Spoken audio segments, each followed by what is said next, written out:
Estamos de volta. Hoje estamos conversando sobre a saúde do homem. No bloco anterior, o doutor Renato estava falando para a gente, né, a diferença em diagnóstico precoce, de prevenção, e eu queria saber do senhor, doutor Marcelo, existe também essa diferença de diagnóstico e prevenção no que diz respeito a doenças cardiovasculares? Isso que o Renato colocou muito bem, eu queria exatamente reforçar esse conceito. As duas questões que ele colocou de extrema importância.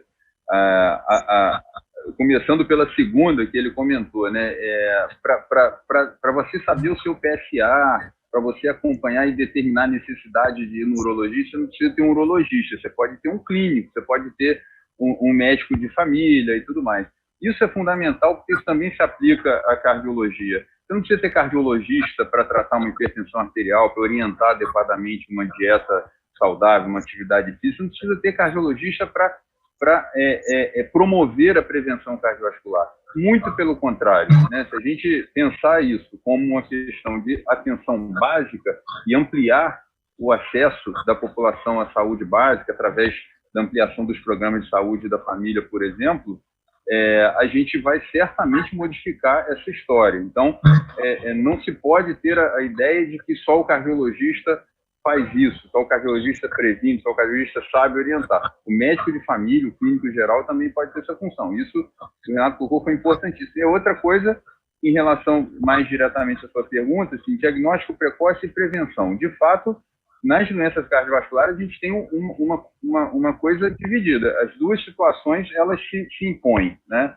Tanto a necessidade de diagnósticos precoces, sim, porque quanto mais precocemente você identifica um sintoma, e esse sintoma, identifica esse sintoma como estando ligado a uma doença cardiovascular já instalada, mais fácil vai ser esse tratamento, mais simples vai ser esse tratamento, provavelmente mais bem sucedido.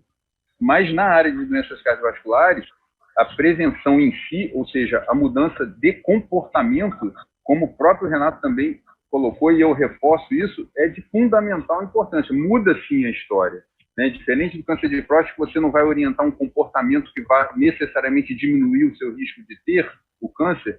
Na doença cardiovascular é diferente.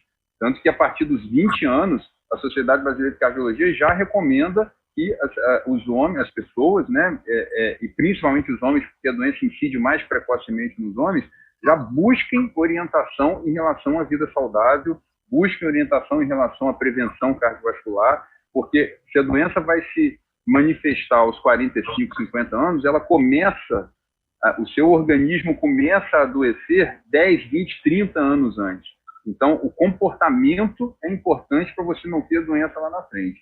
E só emendando, se você me permite, Ricardo, essa questão é importante para todos os sexos, todas as raças, todas as classes sociais, mas para o homem, além de muito importante, é também uma barreira a ser vencida, porque existe uma barreira cultural na questão do comportamento do homem.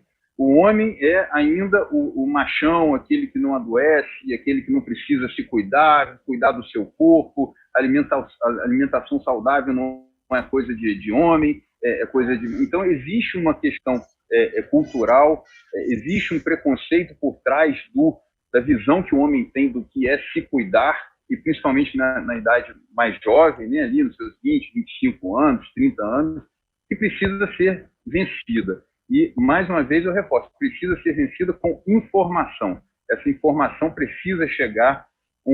Desculpa estar me prolongando no debate aqui, mas eu vou passar a palavra a vocês em breve. Uma coisa interessante, quando a gente pensa no Novembro Azul, né, se a gente talvez perguntar a 10 pessoas o que é o Novembro Azul, talvez 7, 8 vão dizer que é o mês de prevenção do câncer de próstata. Mas não é. O Novembro Azul é o mês de promoção da saúde do homem. É muito mais amplo do que isso. E é a oportunidade que a gente tem de levar a informação que o homem precisa se comportar de uma forma saudável. E isso desde a juventude, desde os seus 20 anos, vencendo, inclusive, barreiras culturais e vencendo preconceitos. Maravilha. Doutora Valéria, a senhora estava num intervalo fazendo uma relação entre, me parece, a saúde do homem e da mulher. É exatamente isso? Como é que é? A minha percepção é que quando um paciente chega do sexo feminino no meu consultório, ela tem um olhar preventivo, ela tem esse olhar, já o foco dela, a prevenção dela e da família. Quando eu atendo um paciente, não é regra, mas em geral, o paciente do sexo masculino, ele já chega com algum marcador alterado, então ele chega assustado, ele chega com medo. O triacilglicerol está lá em cima, triglicerídeos altos, marcador de homocisteína, que é o marcador inflamatório para risco de doenças cardiovasculares. A homocisteína está lá em cima, a ferritina, que é outro marcador inflamatório, também está muito alta. O PCR, que é outro marcador também. Então, ele chega com medo, muitas vezes. Isso acontece muito, essa é a minha experiência, na minha prática clínica, acontece muito. Esse é o meu perfil de homens. E, em geral, quando tem uma esteatose hepática, está com uma obesidade, né, chega empurrado pela mulher, né? Então vai sendo encaminhado e ele chega assustado. Quando chega com esse nível está assustado, chegou no consultório, o homem até segue, o sexo masculino consegue seguir um plano alimentar, uma suplementação, ele volta à atividade física, mas é um pouco diferente, pelo menos na minha prática clínica, o perfil da mulher que procura um nutricionista para prevenir, para ter saúde, né, ter qualidade de vida, longevidade, a gente está com um olhar de longevidade, do que do perfil masculino. Então, a gente estava falando, né, sobre hábitos culturais dos homens, né, da dificuldade que ele tem de procurar um médico, de procurar geralmente quando o negócio já tá feia a situação. Renato, eu imagino que na tua área isso deve ser um problema ainda maior, né? Porque existe muito preconceito com relação, por exemplo, ao exame de toque retal. Como que você avalia ainda, como os homens ainda estão muito ligados a esse preconceito? Isso ainda é um fator determinante para dificultar para que os homens se previnam? Ótima abordagem. Isso que o Marcelo comentou e a Valéria também comentou é bem verdade, né? A mulher ela é muito mais ativa à busca ao médico, ao cuidado da própria saúde do que o homem. Isso também, na verdade, é algo que é construído na mulher desde quando ela tem a primeira menstruação, passa a ter acompanhamento com o ginecologista, ou seja, isso vai acontecer na adolescência, no período em torno de 10 a 14 anos, ou seja, a menina naquele período, depois já adolescente, mulher, acaba construindo essa relação com o médico ginecologista de maneira bastante sustentada, e o ginecologista, sendo o principal médico da maioria das mulheres, acaba tendo essa visão global relacionada ao cuidado da saúde. Ou seja, isso já é algo bastante cultural e é bastante já comum, rotineiro na vida da mulher. Para o homem, essa busca ao urologista do ponto de vista de orientações, ter alguma situação de infertilidade, ter uma avaliação que muitas das vezes a gente tinha anteriormente, avaliações pré-nupciais, ter uma avaliação com o pai do ponto de vista da parte de adolescência, crescimento da genitália, isso acaba sendo uma responsabilidade do urologista, uma possibilidade de acesso ao urologista. Entretanto, na maioria das vezes, a gente não tem essa consulta de orientação, né? Orientação de práticas sexuais, início de atividade sexual para adolescente, isso acaba não acontecendo de maneira rotineira. Ou seja, muitos chegam ao urologista já a partir de 50 anos, tendo uma visita rara a qualquer médico. Olha, eu fui uma vez à emergência, eu tive uma avaliação antiga com algum outro médico, ou seja, acaba não tendo uma avaliação de rotina. Tendo essa visão do urologista, uma visão mais global, como o Marcelo até comentou, do Novembro Azul, de uma promoção à saúde do homem, isso acaba sendo fundamental, e acaba que a visão do urologista precisa ser essa visão global e ter uma visão direcionada às causas urológicas, principalmente questões urinárias e avaliação da próstata. Relacionado ao exame físico, eu vejo que cada vez mais, tendo essa consulta com o urologista, acaba já ficando intrínseco, a partir de 50 anos, que a necessidade do exame físico, a necessidade do exame digital da próstata fica internalizado dentro da consulta. São raros os pacientes que acabam tendo aí ainda essa visão de preconceito. Olha, doutor, eu estou aqui para ser consultado, a minha esposa que marcou a consulta, mas eu não quero ser examinado. É muito raro a gente ter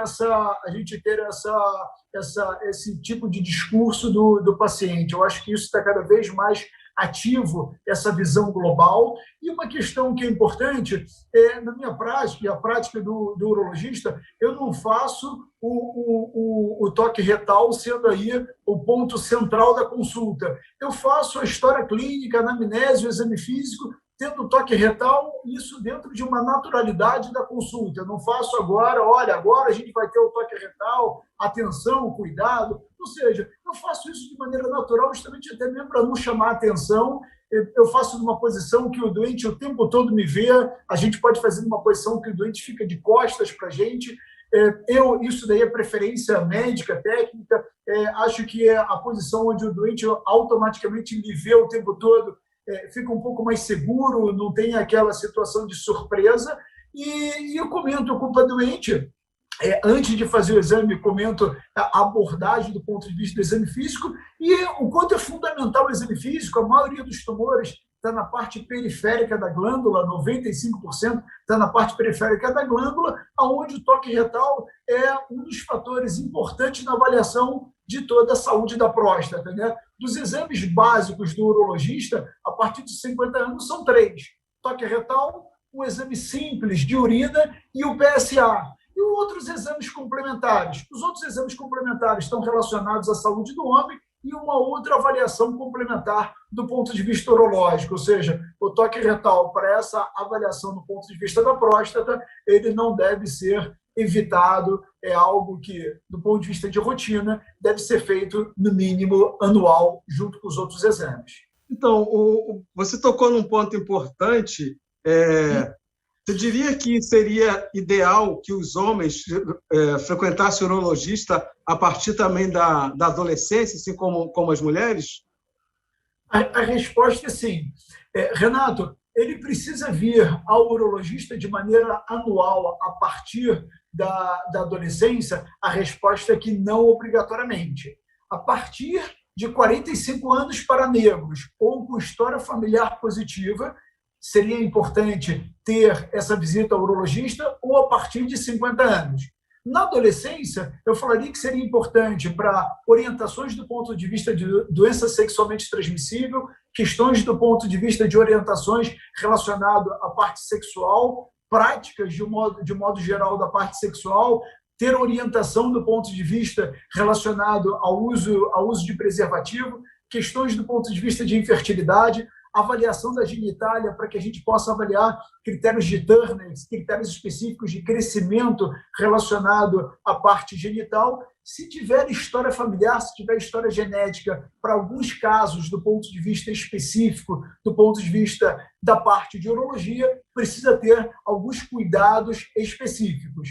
Tendo essa avaliação do ponto de vista inicial com o urologista na adolescência, depois ele pode ter essa avaliação próximo, em torno de 18, em torno de 20 anos, relacionado a ter um acompanhamento médio que não deve ultrapassar em torno de 5 anos, e ter esta avaliação a cada 5 anos. Essa é uma recomendação. Ou em caso de alguma necessidade, olha, eu tive alguma suspeita de uma prática sexual que teve alguma informação sobre possibilidade de ruptura do preservativo, alguma suspeita da parceira com alguma queixa específica, o doente veio com alguma dor testicular, algum sintoma do ponto de vista urinário, ou seja, ter algumas outras queixas, precisa visitar o urologista. Mas essa prática a cada 5 anos seria uma recomendação interessante, diferente da mulher que acaba indo anualmente. A gente está chegando ao final do programa e eu queria pedir para cada um de vocês deixar um recado, o que vocês acham importante dizer para quem está nos assistindo nesse momento. Doutor Marcelo, por favor. Ricardo, meus recados vão como um resumo do que a gente falou aqui, né?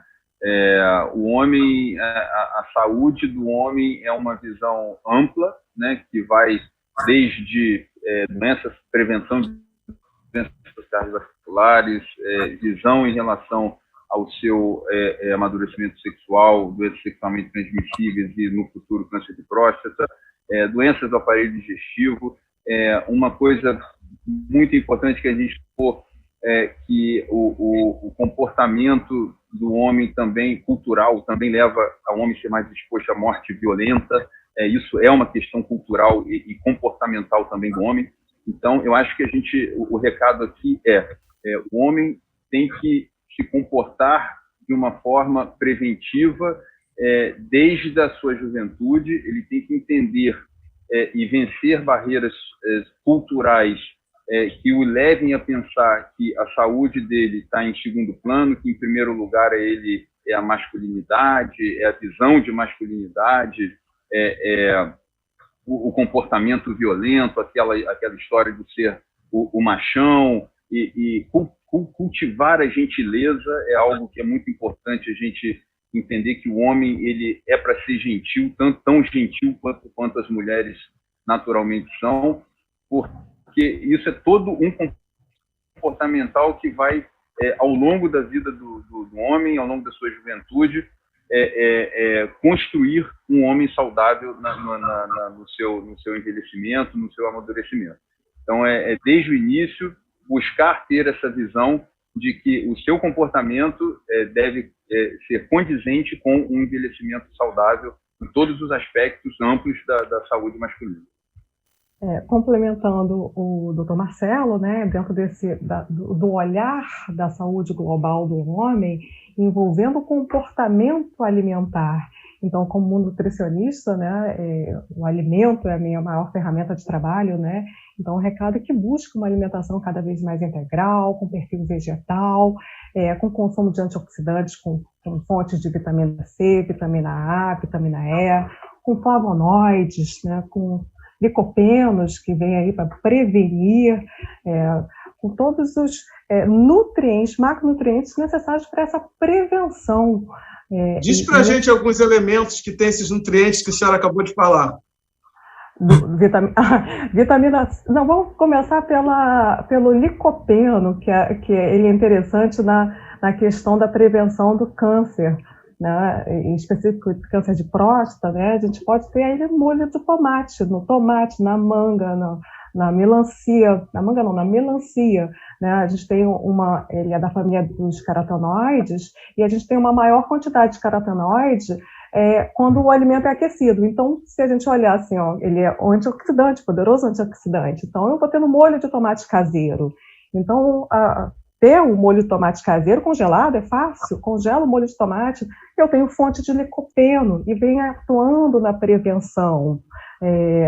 Pensando na quercetina, que também atua tanto na saúde cardiovascular, está na cebola, está na maçã. Pensando no beta-caroteno, que converte vitamina A, que é antioxidante, estão nas frutas, nos folhosos verdes escuros, nos frutos amarelos, alaranjados, vitamina C, kiwi, laranja é bom, bonito e barato, fonte de vitamina C, então também presente nesses... O alho é excelente potensor, tem substâncias compostos, sulfurados, que nós chamamos, é hipotensor, reduz colesterol, mas isso tudo tem que estar associado a um estilo de vida.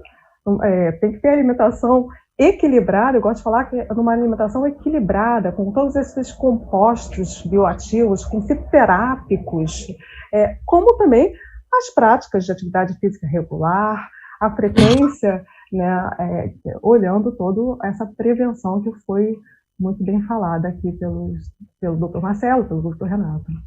Doutor Renato, seu recado para a gente encerrar. Bacana. Ricardo, em primeiro lugar, obrigado aí pelo convite. É ótimo dividir a mesa com dois ótimos colegas.